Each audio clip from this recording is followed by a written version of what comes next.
Hi everyone, you are listening to She Leads with Carly. Our guest today is Kristin Thayer, the Senior Director of Sales and Client Partnerships at First Dibs, a marketplace for luxury design. Kristin shares her valuable experiences at multiple companies throughout the years, from her role in product partnerships at Facebook and Uber, to being a partner in market development at the well-renowned venture capital firm Andreessen Horowitz. She shares the importance of advocating for yourself and always embracing the mentality to learn, regardless of your age or career stage. She also shares the importance of transparency in partnerships and how she has found success throughout her career. I love chatting with Kristin. I learned so much from her, and I hope you do too. Enjoy. Hello, Kristin. Thank you so much for joining She Leads today. I'm so excited to have you on the show, so thank you so much. It's such a great honor. Likewise. Thanks for having me. Of course. So, Kristin, you are the Senior Director of Sales and Client Partnerships at First Dibs, which is the world's leading marketplace for really all things design, furniture, jewelry, art, and so much more. And you are also involved in really many venture funds as well as angel investing, which we'll talk about.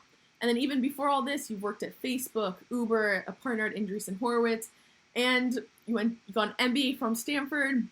But we'll get into all of that. But what I love to start off with is really take me back to when you were 20, 22 years old, graduating from the University of Arizona. Really, at this point, what did you imagine your career as? Or what questions were you asking yourself to really navigate your career? Yeah, no, it's so hard when you're graduating from college to really know what you want to do. And there's so many options that it can be kind of unwieldy just to think through all of those. And so I think I tended to lean back on what you had studied in school, kind of what were kind of normal options for somebody from your family, et cetera. Right. And so I actually studied accounting in undergrad and was planning to go be an accountant at KPMG, and be an auditor in Phoenix, basically. So that was kind of the direction I saw myself going, honestly, at that time. Yeah. I ended up spending some time in the Bay Area when I graduated from college. I had a summer before I was supposed to start at KPMG. I went out to the Bay Area and made a major decision for my life and decided to stay. But basically was just very inspired by the energy and passion and interesting people and companies getting started there. Wow. And that's actually how I joined Facebook early on. Wow. So I made a pretty big pivot even earlier in my career. Yeah, so that's crazy. So at this moment, first of all, did you have people saying, Kristin, that's crazy. You have a job, you're going into accounting. What are you doing? Or was this more just, everyone was on board? How did it go? Yeah, no, it was definitely kind of a controversial decision for me, just because. So my parents didn't go to college, and they would say, "Oh, you have a great accounting job, stable. You get your medical expenses, your insurance, all covered."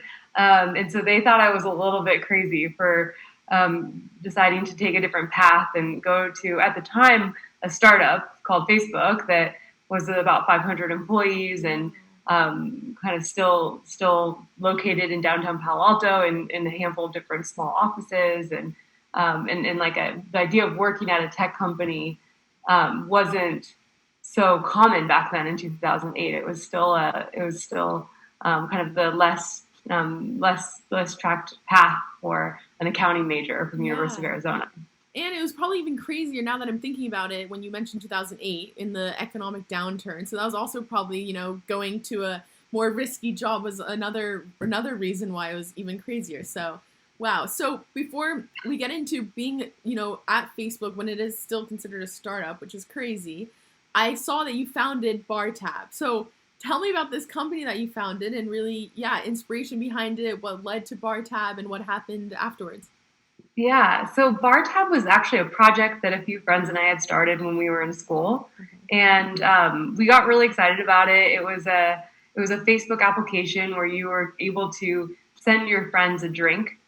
So maybe for their birthday, you could go into our Facebook application, select your friend, send them a drink at a local bar, and they would get an SMS with a coupon code for a drink. And so at the time we were college students. That's kind of what was going through our head. How do you send your friend drinks? And we thought it would be really cool to be able to do it via Facebook. And we launched the app and got it live in a couple of cities while we were in school. And it was a great experience just to think about building out a business before with really no pressure to be successful. I mean, I think you're in school, you're going to graduate. We all had jobs lined up. We didn't really have a lot of expectations. And so I think it just was a great way to learn a lot and to kind of get a taste of the real world before we actually started working. Yeah, so cool. So would you say like that project really kind of sparked this, not only like entrepreneurial itch, but also just, that desire to be in tech and to be surrounded by these high energy, passionate people? Yeah, absolutely. Yeah. So I think those two things are definitely intertwined. I think it gave me a taste of kind of what another option was outside of this kind of path that I had been on for the last 4 years in college, and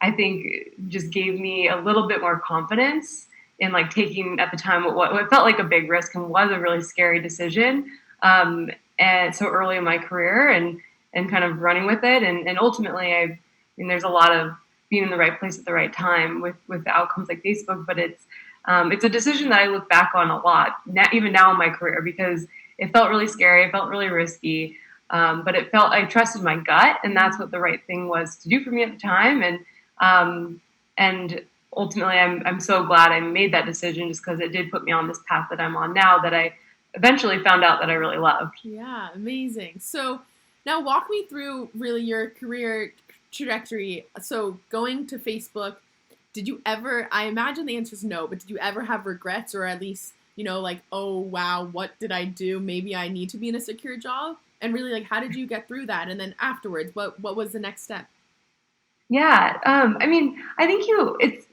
think for kind of type A, like highly motivated people, you like always look back on things and second guess yourself. And I think that's just a pretty natural thing to do. So of course I had like some doubts here and there, like, oh, should I be studying for the CPA exam, or like, should I be kind of trying to parallel path and pursue a track in finance as well? And so I would constantly have those things going on. I think what kept me focused on my day job was just that I was learning a ton. I think that one of the benefits of going to kind of a fast growing company is just that there's tons of opportunity. And I was always good at like saying yes to things and just putting my name out there, raising my hand for projects, and ultimately met a manager while I was at Facebook that kind of took me under his wing and provided a lot of mentorship and guidance, and helped kind of take my like raw energy and kind of ambition and structure it and point me in the right paths and help me find the right projects to work on. But I think being kind of young and hungry and open to trying new things and gave me a lot of opportunities to learn a lot, which ultimately was what what got me up every morning and helped me stay kind of on the path that I've been on. Yeah, incredible. And I think it's such a good lesson in there, in the sense that, as me coming out of college, it's like that yes mentality, like hopping onto projects, seeing what could happen, how you can grow, and then also the mentorship aspect. Finding that guy who can mentor you, show you different projects. I think that's so important. I love that. So through Facebook, then you decide to get an MBA from Stanford. So really, what came into this decision, and how do you view that experience now, looking back at your MBA? Yeah, MBAs are, I think I've yet to find anyone that's gone to a program like Stanford and said like, oh, I regret going to business school. Yeah. It's just such an amazing 2 years, kind of personally and professionally. And it definitely, I like share that belief as well. I think what I went into business school looking for, I came out with actually quite a bit more. But initially I saw it as a way to kind of learn about different functional areas that I hadn't been exposed to yet at Facebook. And I saw it as a way to kind of learn more about just like different types of companies. I like beyond tech, beyond startups, even beyond even regional, like different companies in different parts of the world. And so I went in with that expectation. Definitely got that. But I think you also business school, you also just you meet a ton of people that you would not have crossed paths with in different staying in your career track and like the career trajectory that you've been on. And so now I have friends in all different industries, all different parts of the world that are doing some amazing things, and some very similar to me, some very different. And I'm super thankful for that new group of friends that I made while I was there that I just wouldn't have gotten to know otherwise. Yeah. And so coming out of Stanford, what, again, like similar question applies. What did you see now for your future? Did you have more clarity for what you wanted to go in? Because I know you end up being a partner at Andreessen Horowitz, which is an incredible role, incredible company, everything, very well known. So did you ever feel, at this moment, did you ever feel lost in what you wanted to go in? Or was this almost like, okay, this is the next step for me? Yeah, so the reason I actually started working at Andreessen, I started while I was in school. Okay. And I thought it would be a really good opportunity. Kind of one of my missions during school was to kind of find the next experience like Facebook for me. So somewhere I could learn a ton, somewhere that was growing quickly, had super smart people, and like really interesting meeting problems to go solve. And so I saw kind of interning at the time at a venture capital firm as a good way to get exposure to more companies and just see a lot of new business models, different types of entrepreneurs, different problems that they're trying to solve, how they're successful, and kind of do that part-time while I was in school. And so I did that. It was great. I learned a ton. Andreessen was also growing and maturing as a venture fund quite a bit while I was there. We went from about 40 employees to 140, which is big for a venture fund. And I don't even know how many their employees are now, but and they were kind of they were actually like inventing this sort of new model for a venture capital fund. And so getting to be part of that was really exciting. And I enjoyed it so much that I ended up staying on for an additional year after I graduated and moved out to New York and started a small office here, which is something my manager had wanted to do for a while. And and it was just a great way to get my feet wet in the New York startup ecosystem, which I didn't really know very well coming from the West Coast, and just meet a ton of companies and other people in the venture industry and in the tech world more broadly. And just learn about them and kind of build that network of interesting people. Yeah. And so you mentioned you wanted to find almost the same lens culture as startup, or as Facebook. So like that startup vibe where it's just growing fast. I'm wondering really, in that process of finding that environment, what criteria were you using, or how did you know that it was the best environment where, people are passionate, you're going to learn a lot, without actually being in it? What did you ask yourself? I think it's really hard to kind of, it's really hard to find like the perfect combination of kind of all the things you're looking for in a company. I think it's also really hard to have a really good sense of what a culture is like without being in it and experiencing it. But I guess one of the ways that I tried to kind of vet that out a bit was, I think the people that you meet at a company are just, you kind of know pretty quickly. I mean, even through like an interview process, or just like in my role at Andreessen working with different employees at a portfolio company, you can kind of, I really, this sounds a little corny, but I think you can kind of see it in their eyes. Like, just how excited are they? Like, how do they describe their day to day or working at their company? And there's something, you'll know it when you see it, when it is kind of, you have that level of passion and excitement. But I mean, other things that you could probably look for. I mean, I really do think that kind of working at a fast growth company, you just learn a ton, and there's a lot of opportunity for smart, hungry people. And so I'd look for that. I also think that the people are just incredibly important. So surrounding yourself with really smart, hungry, passionate people. And then lastly, just trying to find interesting problems to solve. So I think companies that are like reinventing industries or trying to kind of like fundamentally change the way like consumers or businesses like run their day to day. I think like that kind of stuff is brilliant, and everybody has their own flavor of it. But trying to find problems that you're interested in solving. Okay, so I can go in a few different directions, but I think saying finding an industry that's reinventing the wheel or doing something different. So I'm guessing you found that when you went to Uber. So tell me about that, and really, what made you leave Andreessen Horowitz? it seems like you were always more aligned with the entrepreneurship side, like finding different industries, learning from different people, different founders who are doing amazing things. Did you ever have that passion for, the venture side and wanting to stay in venture? Yeah, I mean, venture is an amazing role and like seat to have. I mean, you just get exposure to so many interesting things, and it gives you a kind of really awesome opportunity to learn a ton. Yeah. I think what I realized pretty quickly in venture is really that I loved being a builder, and you can get some of that from venture, but I think I often found myself kind of sitting across from an entrepreneur and kind of wanting to be in their shoes, or work in their company, honestly. And so I think after spending a year at Andreessen after school, it was time for me to kind of get back in the game and kind of be part of a company, be an operator again. And so ultimately that's why I decided to leave and go back into the operating world. Very cool. Very cool. So then how did you find Uber? And what stage was Uber at when you joined? Yeah, I mean, Uber was at a very interesting stage when I joined. It was about 4,000 employees, which sounds like a lot. But one thing I realized is that every company is a little different kind of from an employee standpoint. Like Uber at the time was a pretty people-intensive company. Yeah. It grew from 4,000 to 16,000 while I was there.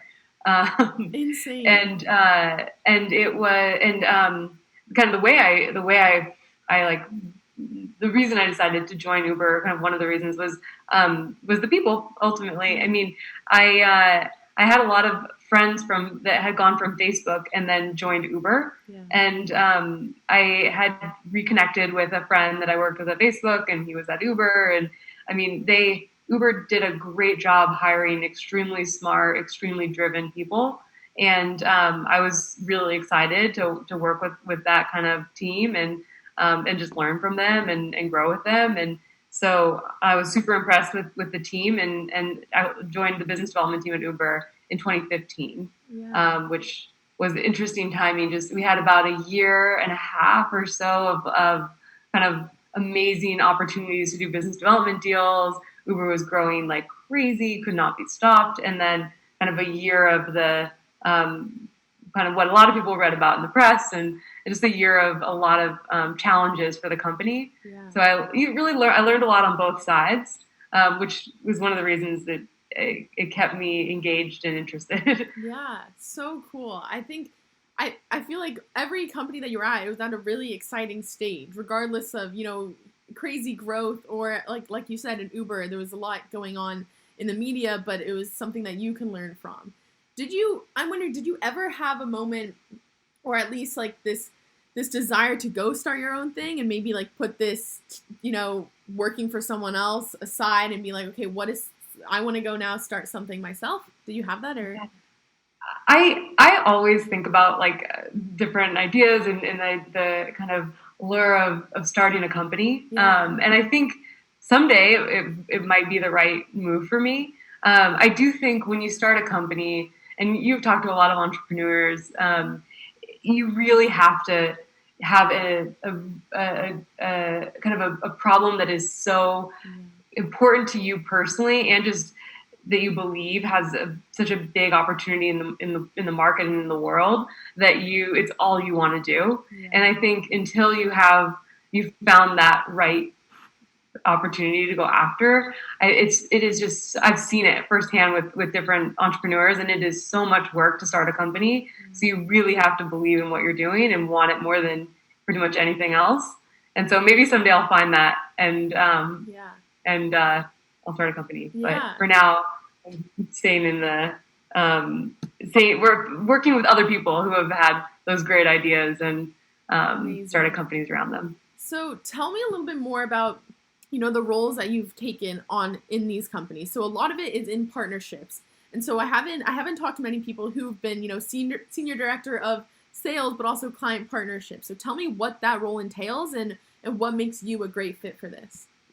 Yeah, I mean, I think partnerships is something that I kind of gravitated towards when I was at Facebook.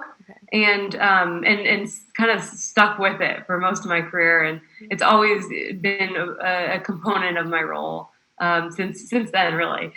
So, I mean, I think what was initially interesting and still is to me about partnerships is that you're working with other companies to kind of help, ideally, like add value to them in some way. And I think it entails kind of getting to know their business really well and kind of understanding the problems that they're trying to solve in a pretty deep way, and trying to figure out kind of how you can work together to come to some interesting outcome.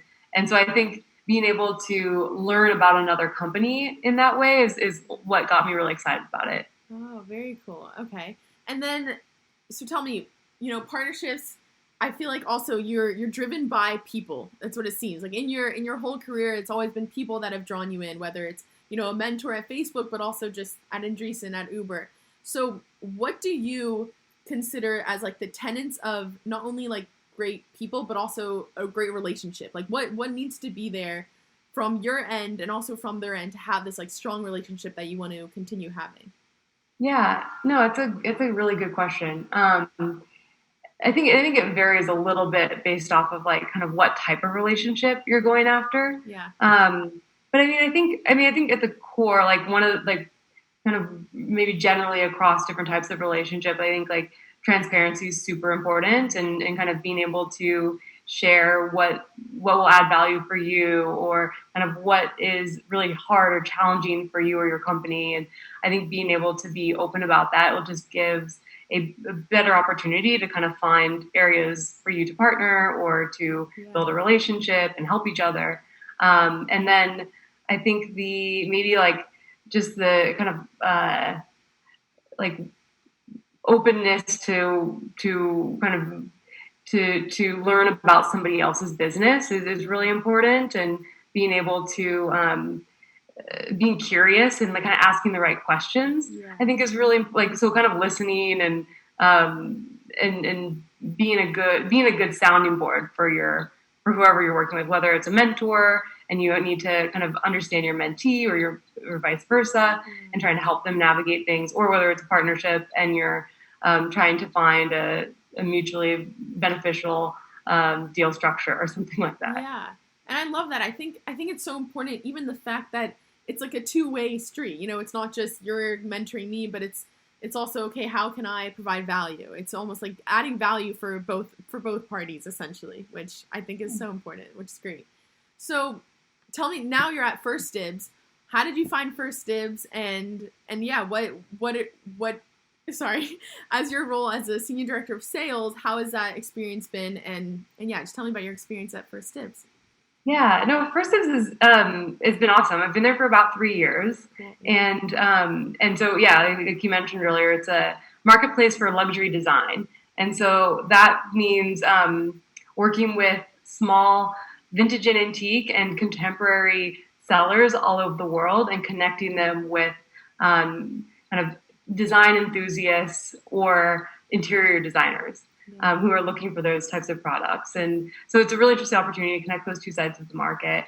My career, the reason I joined First Dibs is because our executive team, our CEO David, was looking for a new growth opportunity for the company. And so my experience in the past has been in partnerships, but often around kind of growth partnerships, product marketing growth partnerships. And so kind of being able to join First Dibs with an established platform, but an opportunity to almost kind of build a new growth business within like basically a startup within a startup, I was super excited about. And I thought it would be a good way to continue to do partnerships. So my team initially partnered with our sellers and brought them onto the platform, but also kind of think about operations and marketing and product, and kind of how we needed to adapt all of those different functional areas to build this new business within our business was really interesting, and a new kind of learning challenge for me.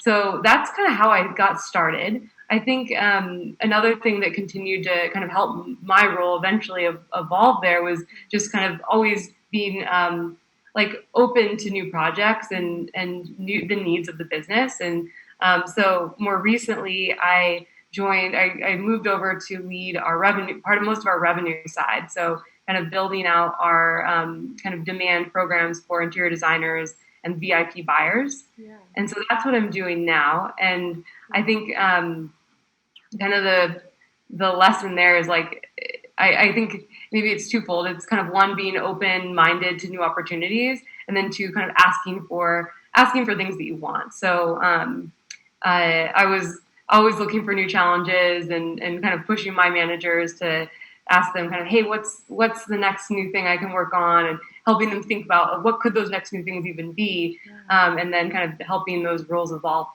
based off that.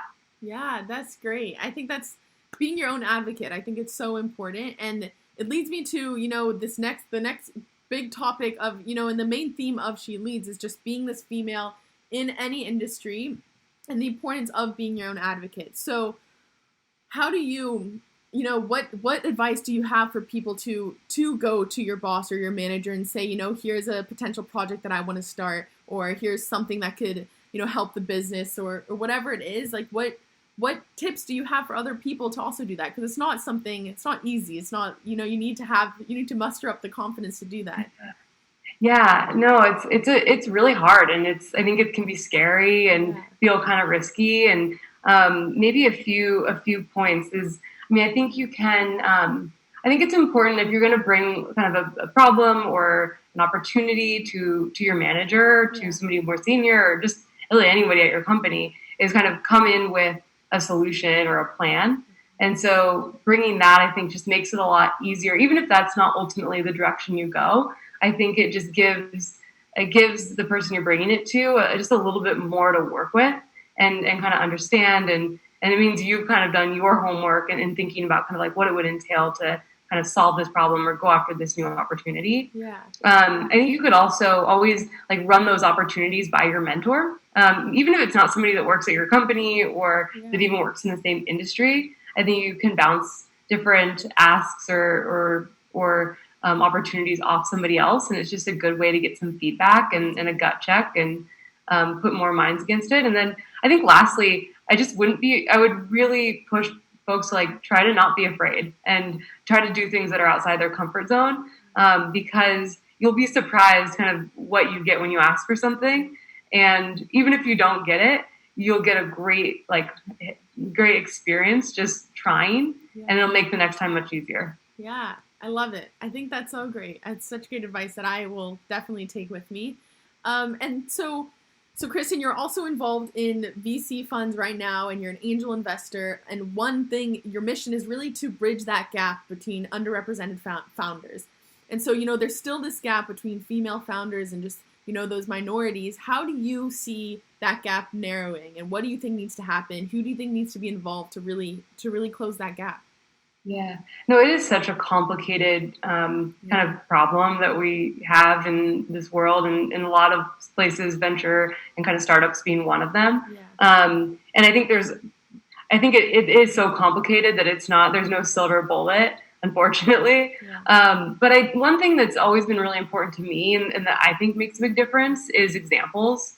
And so I think we need those. One, we just need awesome examples of females and underrepresented folks kind of doing amazing things, whether it's starting companies, whether it's being a senior partner at a VC firm or something completely different. And I think we do have a lot of great examples already. And so I think what we can all do is kind of help like surface those and make sure people are seeing those. And I think it will take a long time, but we'll start to see kind of that trickle down and inspire others to take that leap of faith and take those risks and hopefully create more and more over time. Yeah, exactly. And that's almost the goal with She Leads, is really just like, highlighting these incredible female leaders who are in all different industries and doing incredible things, and just showing how incredible each leader is and really what anyone can reach. So I love that. I think that's great. And so last question before we get on to the fun questions. So Kristin, you've been at incredible companies doing a bunch of different things. How do you imagine your future, and really, what steps do you take to visualize that future, or put it out there? What do you do to have that? Yeah, that's a great question. If anybody has any answers, let me know. But I mean, I think over time you do start to narrow in on some different paths, and you really start you've had more experiences, so you kind of know what you're passionate about and what gets you excited. And so I think for me, I mean, one of the most important things, no matter what I'm doing, is just continuing to learn. And that's like ultimately what gets me so excited about my work and kind of any angel and venture investment that I'm doing. Yeah. And so trying to just make sure I'm always finding, whether it's a new industry that I'm working in, maybe whether it's kind of a new function that I'm taking on. I think just continuing to find those types of opportunities. And then, eventually I could see myself in like a COO or a CEO type role. And so trying to find positions and roles that'll continue to help me build that skill set over time, and just get more experience and see new problems and meet a lot of great, super smart people that I can learn from and do it alongside. Yeah, that sounds great. I think the learning aspect, and just like you can really tell the curiosity in you. I think just leading with curiosity is what I've learned from these leaders is just like it's in everyone. That's a great driver for your career. So I think that's excellent. So Kristin, tell me, what is a passion or hobby you have that's really unrelated to your work? Yeah. So something that I can't say I'm very good at it, but something that I've kind of picked up over the last couple of years, oddly while living in New York in like kind of a very urban, small apartments, is gardening. So I have a small garden on my patio I started with flowers and had some success kind of just keeping them alive, first of all, which was a good accomplishment for me. Yeah. And then more recently, I did vegetables this year. So I have a tomato plant that I've gotten a solid number of tomatoes out of, and managed to keep a few different waves of pests out of the plant. And I have a less successful cucumber plant, but it still might produce a cucumber this year. We'll see. All right, but it's been fun. I'll be rooting for you. But that sounds excellent. That sounds so cool. Okay, last question is, what is a fun or weird talent that you have that really no one else knows about? So a hidden talent. So I'm gonna go first.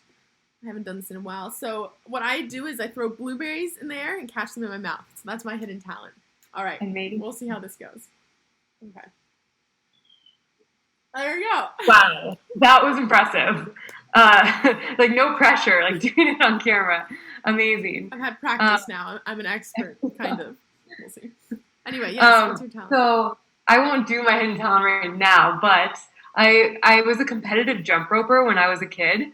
That's so and cool. I can still, every once in a while, get a jump rope out and do some pretty cool tricks. That's like awesome. double or triple unders or crosses with a leg involved. Oh my God, I love it. Jump roping is my hidden talent. That's so cool. How long did you compete for? Until what age? Oh my gosh, I think I was 13 when I stopped. But jump roping was it was kind of having a moment when I was that age. They were trying to make it an Olympic sport, actually. Oh, wow. So when I was probably in elementary school, I competed in the Junior Olympics for jump roping. I went to Disney World. I was on ESPN a couple of times. Oh my goodness, that's so cool. It was like a real thing. I don't know if I should look into it. I don't know if jump roping is still kind of as much of a sport as it was back then, but it was a lot of fun, and I have a lot of good memories from it. That's awesome. Yeah, you see these like crazy jump ropers, what they can do. So that's what I'm picturing for you. So that's awesome. Well, Kristin, this has been so great. Thank you so much for coming on the show. I've loved it, and I'm just so excited for others to learn from you and everything. So thank you so much. Likewise. Thank you. Of course.